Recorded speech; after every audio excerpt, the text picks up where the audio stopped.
Hello. Today I'm going to show you everything you need to know about Skyward, including how to find your child's grades. The easiest way to access Skyward is to start at your child's school website. Here we are at Lincoln's website. The online grades link is found in the Quick Links menu here. Once you click the link, you'll be taken to a program called Skyward. Skyward is where you'll find your child's grades and so much more.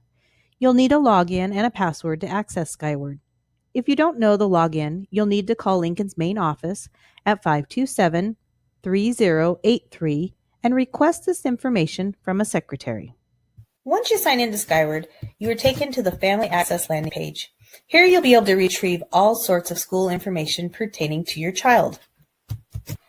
Let's review quickly some things on this page that are important. The first thing you want to do is make sure you are looking at the information for the child you're interested in. You can find that right here. If you have more than one child in school, their names will appear in a drop-down menu from here.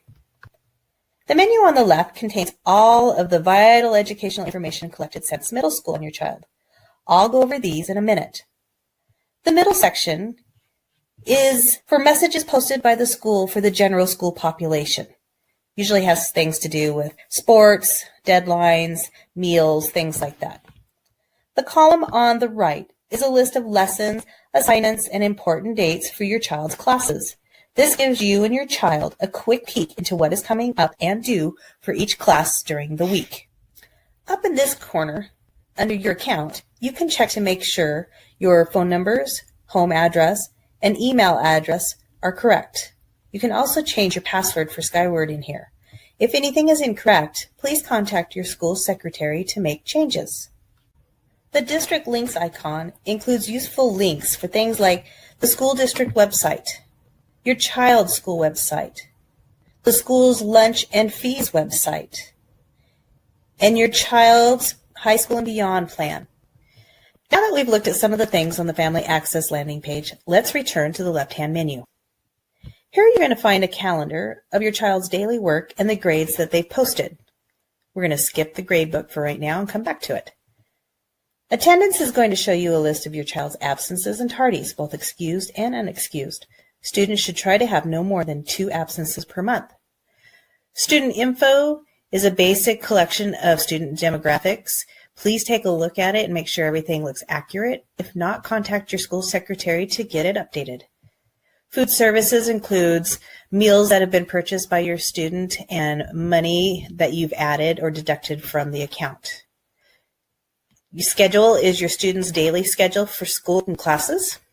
Fee management has to do with various different types of fees, which can be paid over here in the district links in this meal payments website. That also is where you pay for your fees.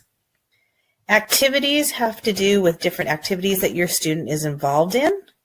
Graduation requirements just keeps a tab of all of those classes that apply to graduation.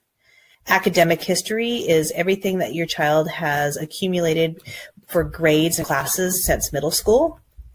Skylert is where you can update contact phone numbers used by the school district for the phone call notifications you receive during the school year. These include both emergency and non-emergency notifications. It is important to keep these numbers updated and reviewed. Health information is a collection of any of your child's health physicals that they've had for sports.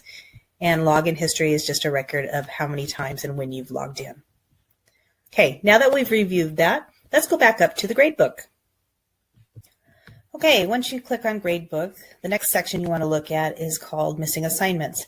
And this is a collection of all of the assignments that your child is missing throughout all of the classes that they're registered for. This is a great way to have a conversation with your child about what's going on in the classroom, why are they not getting things turned in. Wonderful way for you to be supportive and be an advocate for your child. The other thing that the gradebook shows you is a list of all of the classes that your child is in, including the period that it happens, the time of the day, and their teachers. You can click on the teacher's name and it will open up with their email address, which then you can click and send an email if you have concerns or questions. The other piece of this is the grades. So it breaks it down into quarters and semesters. And so you can click on any of these grades and it will pull up a listing of all of the lessons and tests and quizzes and things that make up that grade. And you can look over that and print it out if you want to, and talk to a teacher if you have any questions. You can also, there are some different display options that you can do, but eventually once the grades get posted, there's also a GPA and a class rank that you can look at. And this also can be printed off, as well as all of the missing assignments can also be printed off as well. So you can use that to have that conversation with your child. Well, I think that's about it. If you have any other questions, you can reach out to your child's teachers or to the secretaries and the office staff and principal if there's anything else you need to ask and get some information on. I appreciate your time. Thank you very much, and have a good